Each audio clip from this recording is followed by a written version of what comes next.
안녕하십니까? 소쿨극장입니다. 오늘은 옛날부터 전해오는 열려 이야기 중 재미있는 것들만 몇 편 모아봤습니다. 구독과 좋아요 그리고 알람 설정 부탁드립니다. 재미있고도 좋은 글로 보답하겠습니다. 첫 번째 꼭지입니다. 남편의 병만 고칠 수 있다면 이라는 이야기입니다. 옛날 어느 마을에 용천배기에 걸린 남편을 돌보며 살아가는 젊은 여인이 있었습니다. 용천배기는 살이 썩어 들어가고 가족과도 함께 살 수 없을 만큼 아주 무서운 병이었습니다. 여인은 병든 남편을 데리고 이 마을 저 마을을 떠돌다가 간신히 낯선 동네 입구의 물레방앗간 근처에 겨우 자리를 잡고 살게 되었습니다. 그녀는 동량으로 생계를 이어가며 남편을 정성껏 보살폈습니다. 어느 날 여인은 동네 부잣집에 동량하러 갔습니다. 가서 보니 그 집은 아내가 없는지 살림이 엉망이었습니다.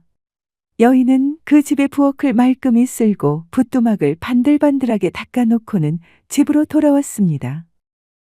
이를 눈여겨본 부자는 그녀의 부지런하고 단정한 행동거지가 마음에 들었습니다. 아주머니, 손이 참 야무지군요. 우리 집에서 식모로 지내면 어떻겠소? 그렇게만 해주신다면 저야 황공감사하지요. 여인은 그 일을 하면 남편에게 조금이라도 더 좋은 음식을 가져다 줄 수 있을 것으로 생각하고는 제안을 받아들였습니다. 부자가 일을 시켜보니 부엌일은 물론 바느질과 배 짜는 일까지 그녀가 못하는 것이 없었습니다. 부자는 그런 각시가 탐이 나서 같이 살자고 졸라댔습니다. 며칠을 고민하던 여인이 마침내 입을 열었습니다. 제게는 한 가지 소원이 있습니다. 소원이 대체 무엇입니까? 나랑 살기만 한다면 무엇이든 다 들어주겠소. 어서 말해보세요. 제게는 용천배기에 걸린 남편이 있습니다. 남편의 병을 낫게 만드는 것이 제 소원입니다. 부자는 그 약속을 받아들였습니다. 아내는 부자와 내외가 되어 병든 남편을 극진히 돌보았습니다. 그렇게 세월이 흐르자 남편의 병도 씻은 듯이 나았습니다. 어느 날 남편은 부자와 살고 있는 아내에게 말했습니다. 임자, 내 병도 다 나았으니 고향으로 돌아갈래요. 내 병이 나은 것은 모두 당신 공이지만 부자의 덕도 크니 당신은 이곳에 남아 그 양반이랑 잘 살도록 하시오. 아내는 남편과 헤어져야 한다는 사실이 견딜 수 없이 괴로웠습니다. 당장이라도 따라 나서고 싶었지만 사람이 양심이 있지 부자와 한 약속 때문에 그럴 수 없었습니다. 마침내 남편이 떠나는 날이 되었습니다. 나 인제 가겠어. 부디 잘 살길 바라오. 서방님도 부디 몸 조심하시고 잘 가세요. 남편이 떠난 뒤 아내는 부자에게 편지를 남겼습니다. 이럴 수밖에 없는 제 처지를 용서해 주십시오. 부디 저를 잊고 잘 사시길 바랍니다. 이미 회절했으니 두 남편을 함께 섬길 수 없다고 여긴 그녀는 그 자리에서 스스로 목숨을 끊었습니다. 그 사연을 들은 조정에서는 남편의 병을 고치고 죽은 그녀를 기려 연료문을 세워주었다고 합니다. 이 이야기는 전라북도 부안군 부안읍에서 전승되고 있습니다. 두 번째 꼭지입니다. 두 남편과 살 수밖에 없었던 어느 여인 이야기입니다. 토금을 캐며 살아가던 사내가 있었습니다. 그는 작은 우물 같은 구덩이를 파고 땅속 깊이 들어가 금을 캤습니다. 사내에게는 착하고 얌전한 아내가 있었고 두 사람은 부부 금실이 좋기로 소문이 자자했습니다. 그러던 어느 날이었습니다. 사내가 금을 캐러 들어간 지 얼마 되지 않아 오르릉 꽝꽝하고 엄청난 소리가 들리더니 땅이 무너졌습니다. 토굴은 붕괴되었고 사내는 그대로 생매장되고 말았습니다. 아내는 남편이 죽었다는 사실을 믿을 수 없었습니다. 그녀는 매일같이 따뜻한 밥을 지어 토굴 앞에 가져다 놓았습니다. 그러고는 남편이 불쌍해서 밤이 새도록 뼛속에서 우러나오는 슬픔으로 서럽게 울었습니다. 동네 사람들은 토굴에 묻힌 사내가 죽었다고 생각했습니다. 자식도 없이 과부가 된 그녀가 안쓰러워서 마을 사람들이 나서서 맞춤한 집안 사람을 소개해 주었습니다. 하지만 그녀는 들은 채도 하지 않았습니다. 사람들이 여러 번 권하자 마침내 이렇게 말했습니다. 우리 남편의 시신을 찾아주는 사람이라면 두말 없이 그 사람에게 시집 가겠습니다. 그 말을 듣고 어떤 사내가 나섰습니다. 그는 온 힘을 다해 무너진 토구를 파기 시작했습니다. 그리고 마침내 여인의 남편을 흙더미 속에서 꺼냈는데 놀라운 일이 벌어졌습니다. 죽었다고 생각했던 남편이 살아있었기 때문입니다. 땅속에서 신락 같은 숨을 이어가며 간신히 목숨을 부지하고 있었던 것이죠. 하루도 빼놓지 않고 토굴 앞에 따뜻한 밥을 지어 올리며 빌었던 아내의 정성으로 되살아난 것이라고 할 수도 있었습니다. 여인은 기쁨에 겨워 울었지만 남편을 꺼내준 사내와의 약속을 저버릴 수 없었습니다. 그녀는 남편에게 모든 사실을 털어놓았습니다. 당신이 살아난 것은 모두 그 사람의 덕이에요. 제가 시신이라도 찾아주는 사람이 있으면 제가라도 한다고 했더니 마침 저 사람이 당신을 토굴에서 꺼내 놓은 것입니다. 남편은 잠시 침묵하다 고개를 끄덕였습니다. 참으로 은인이구만 그려. 그래서 말인데 당신 살려준 공은 갚아야 하지 않겠어요. 남편은 각시가 하자는 대로 하자고 마음먹었습니다. 눈물을 흘리며 아내와 이별하고는 그 마을을 떠나 고향으로 돌아갔습니다. 멀쩡하게 두 눈을 뜨고 사랑하는 아내가 다른 남자와 사는 것을 차마 두 눈으로 볼 수 없었기 때문입니다. 여인은 남편을 구해준 사내에게 가서 아들 형제를 낳아주었습니다. 세월이 흐르고 아들 형제가 사내 냄새를 풍기기 시작하자 그녀가 말했습니다. 아들 둘을 낳아서 키워주었으니 이제 은혜는 다 갚은 셈이지요. 사내도 더 이상 그녀를 붙잡지 않았고 여인은 남편의 고향으로 돌아갔습니다. 고향에서는 남편이 혼자 몸으로 농사를 지으면서 아내를 기다리고 있었습니다. 두 사람은 을에 그럴 줄 알았다는 듯이 서로 약속이라도 한 것처럼 반갑게 서로 손을 맞잡았습니다. 두 사람은 오래도록 아들, 딸 낳으면서 행복하게 살았다고 합니다. 이 이야기에서 이부종사, 이부열려라는 말이 생겼다고 전해지기도 합니다. 이 이야기는 전라북도 정읍군 웅동면에서 전승되고 있습니다. 세 번째 꼭지입니다. 살아서 받은 열려문 이야기입니다. 이진사와 김진사는 지금은 서로 배결이 떨어진 마을에 살고 있지만 어릴 때는 같은 서당에 다니면서 그야말로 같이 대마를 타고 놀던 중마고우였습니다. 김진사는 5대 독자 외아들을 두었고 이진사는 무남동녀 외딸을 두고 있었습니다. 세월이 흘러 자식들이 혼이 날 나이가 되자 어느 날 김진사가 말했습니다. 이진사, 우리 아들 혼처 하나 알아봐 주게나. 이 사람아, 그럴 것 없이 내 딸과 자네 아들을 맺으면 되지 않겠나? 내 말이 그 말이네. 두 집안은 기쁘게 혼인을 약속했습니다.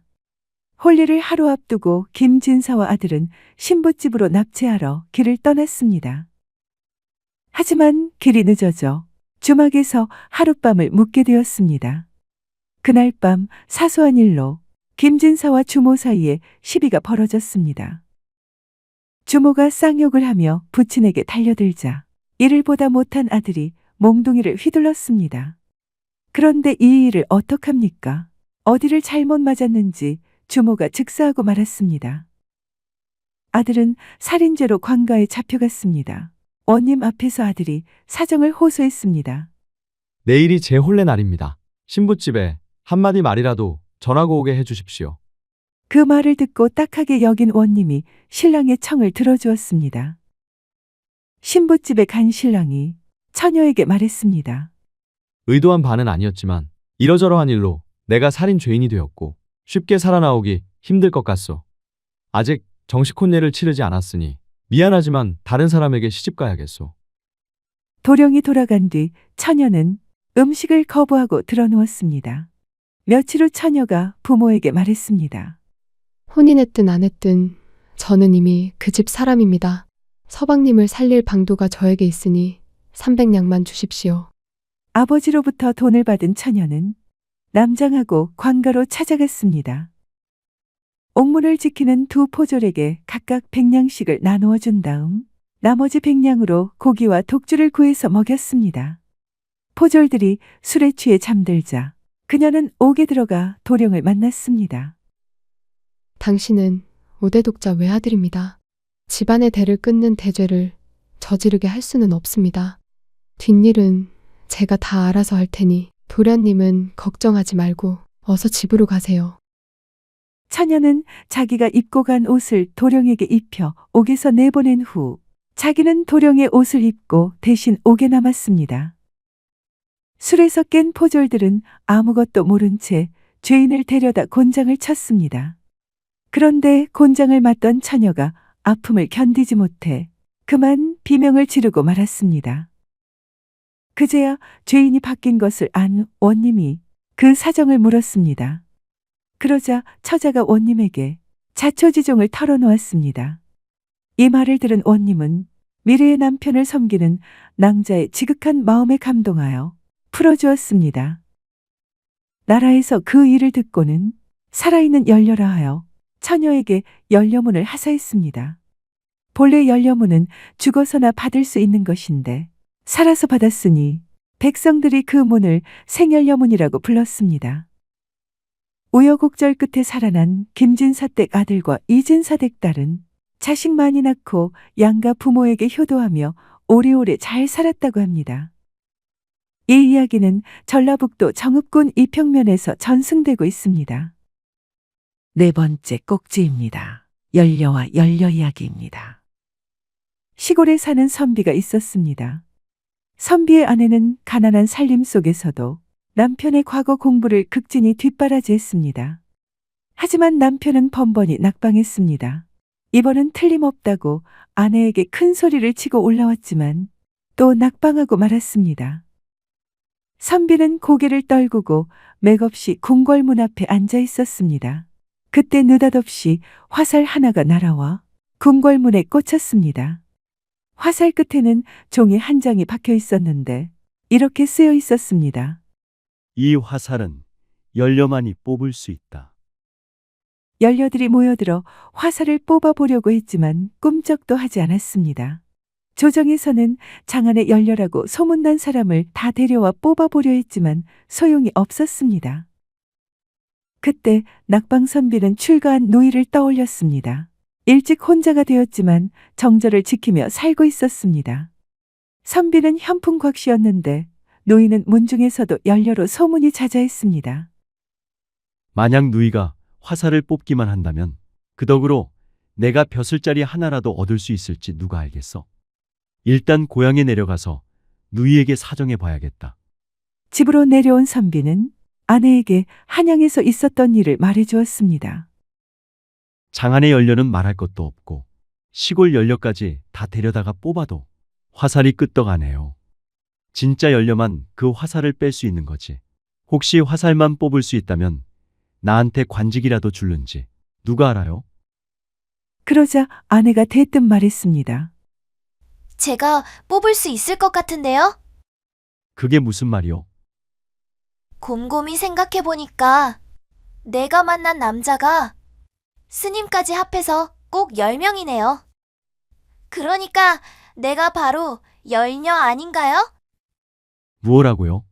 그럼 나 말고 품은 사내가 열이나 된단 말이요? 아내는 연료를 10명의 남자를 만난 여자, 즉 연료로 잘못 이해했던 것입니다. 아내의 말을 들은 선비는 기가 막혔지만 화를 낼 수도 없고 그렇다고 웃을 수도 없었습니다.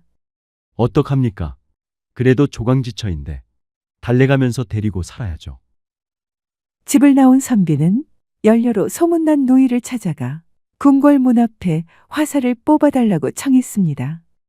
노이가 선뜻 승낙해 같이 한양으로 올라갔습니다. 노이는 물 한 동이를 길어와서는 정성을 다해서 목욕제게 했습니다. 그런 다음 화살 박힌 궁궐문에 가서는 그 앞에서 3번 절을 했습니다. 저는 현풍 곽씨인데 어려서 출가해서 스물이 되던 해 남편 잃고 지금까지 정절을 지키며 살았습니다. 제가 힘이 없는 줄은 알지만 한번 뽑아보려고 왔습니다. 하고는 화살을 꽉 잡고 뽑기 시작했습니다. 그런데 화살이 반절쯤 나오더니 무언가에 턱 걸려서는 더 이상 빠지지 않았습니다. 다음 날 노인은 다시 목욕 재개하고 3번 절한 후 궁궐문에 대고 이렇게 말했습니다. 사실은 제가 25되던 해 우물가에 간 적이 있습니다. 그때 어떤 선비한 사람이 땀을 뻘뻘 흘리면서 물 한 그릇을 청하길래 떠준 적이 있었습니다. 벌컥벌컥 물을 마시고 돌아서는 선비님 인물이 어찌나 훤하던지 저런 남자하고 하루만 살아봤으면 원이 없겠다 하고 딱 한 번 마음을 먹어본 적이 있습니다. 마음으로라도 그러면 안 되는 것이었는데 말을 마친 노인은 다시 화살을 잡고 힘을 주었습니다. 그러자 화살이 쑥 빠져버렸습니다. 그 말을 들은 임금님은 현풍 곽신의 집안에 연려문을 하사했습니다. 선비도 누이 덕분에 벼슬 한 자리 얻어서 잘 먹고 잘 살았습니다. 이 이야기는 전라북도 부안군 줄포면에서 전승되고 있습니다. 들어주셔서 고맙습니다. 용어 풀이와 참고문헌 그리고 자료 출처는 명기만 하고 따로 읽지는 않겠습니다. 참고하시기를 바랍니다.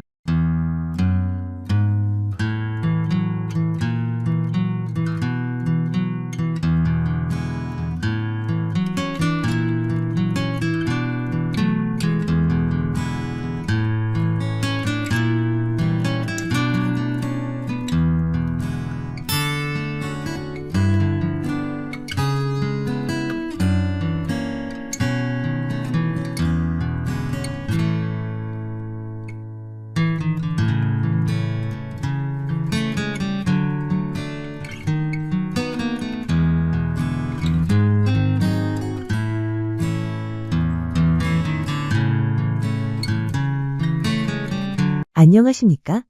소쿨극장입니다. 구독과 좋아요 그리고 알람 설정 부탁드립니다.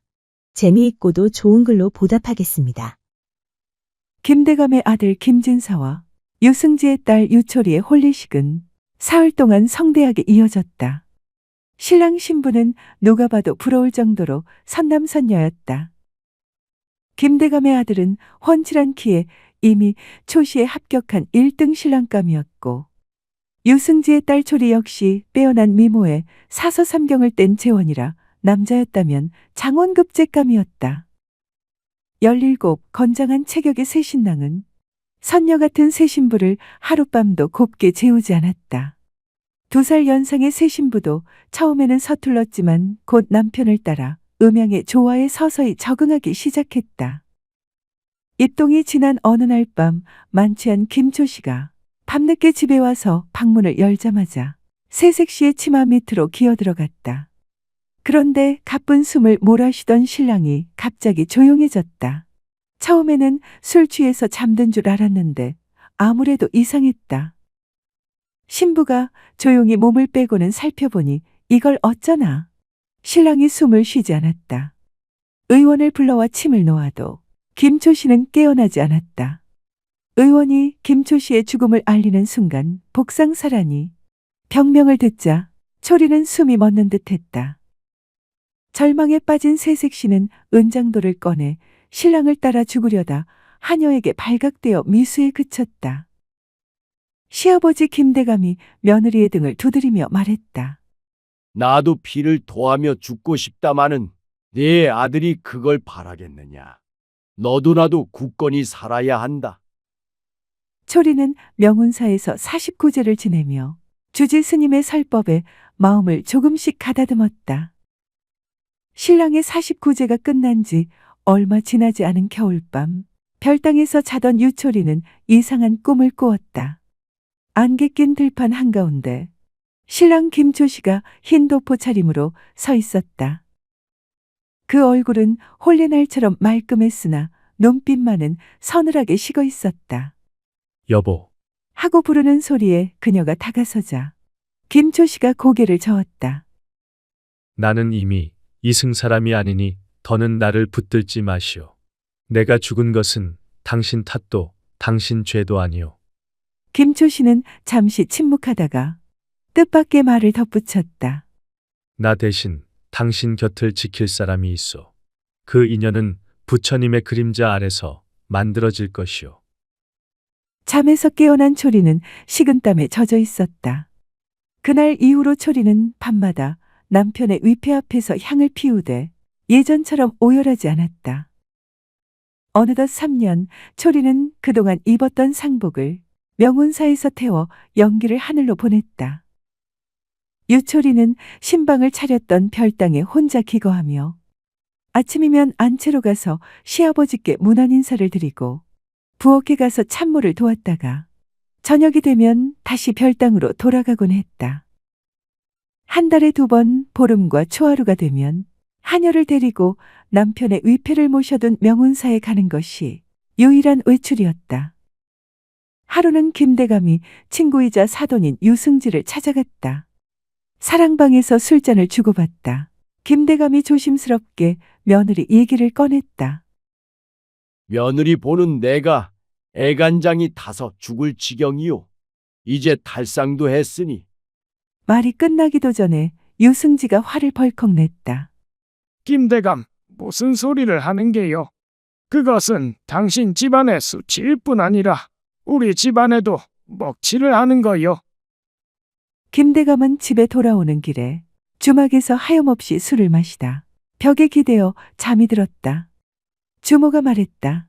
나으리 인제 그만 드시지요. 밤이 깊어 주막도 문 닫을 시간이구먼요. 비틀비틀 외나무 다리를 건너다 기우뚱한 것까지는 어렴풋한데 그 이후는 기억이 없었다. 정신을 차렸을 땐 이튿날 대낮 사랑채에 누워있는 자신을 발견했다. 얼굴은 멍투성이에 사진은 쑤셨다. 아버님 깨셨군요. 초리가 머리맡에 앉아 물수건으로 얼굴을 닦고 있었다. 내가 어떻게 집에까지 왔지? 명운사의 법운 스님이 아버님을 업고 오셨습니다. 다음 날 김대감은 명운사로 올라가 주지 스님 방에서 차를 마시며 법운 스님을 오라고 해서는 고마움을 표했다. 스님은 내 생명의 은인이요. 법운 스님은 웃으며 말없이 합장했다. 김대감은 논 5마지기 땅 문서를 주지 스님에게 내밀었다. 내년 봄에 절 개수할 때 보태 쓰십시오. 20년 전 명운사 일주문 앞 포대기에 쌓인 핏덩이를 주지 스님이 안고 와서 키운 게 바로 지금의 법운 스님이었다. 언제부턴가 아침 인사를 오는 며느리의 얼굴에서 수심이 사라지고 화색이 도는 이유를 알고 김대감은 크게 낙담했다. 밤이 깊어지면 누군가 담을 넘어와 별당 며느리의 방으로 잠입하는 것이었다. 시퍼렇게 간 낫을 들고 담벼락 밑에 숨었다가 괴한의 정체를 안 김대감은 쏘스라치게 놀랐다. 그리고 고민했다. 이 일을 어쩌나. 그러고 꽃피는 봄이 왔다. 까치고개 아래 골짜기 널찍한 바위에서 혼례식이 열렸다. 혼례가 치러지기 사흘 전 유승지는 아무 예고도 없이 명운사를 찾았다. 법운 스님이 차를 내오자 유승지는 한참 동안 말없이 찻잔만 내려다보았다. 유승지가 한참 만에 입을 열었다. 스님, 내 딸을 데려가려 하시오. 법운이 고개를 숙였다. 데려가는 것이 아니라 같이 먼 길을 떠나려 합니다. 유승지는 씁쓸하게 웃었다. 그 말장난이 통할 줄 아시오? 내가 벼슬길에 서른에 있었소. 사람들 입이 어떤지, 세상이 얼마나 잔인한지 나는 아오. 그는 잠시 숨을 고른 뒤 낮은 목소리로 말했다. 그래도 딸아이 눈빛이 살아있다는 건 부정 못하겠더이다. 유승지는 품에서 작은 비단 보자기를 꺼냈다. 그 안에는 초리 어머니가 쓰던 옥비녀 한 쌍이 들어있었다. 이건 죽은 내 아내의 물건이오. 딸아이에게 주니 딸을 낳으면 쓰라고 주고 아들을 낳으면 며느리에게 주시오. 내가 해줄 수 있는 아비의 마지막 선물이요. 제 어미가 그렇게 하기를 원할 것 같아서 주는 것이요. 부탁하오.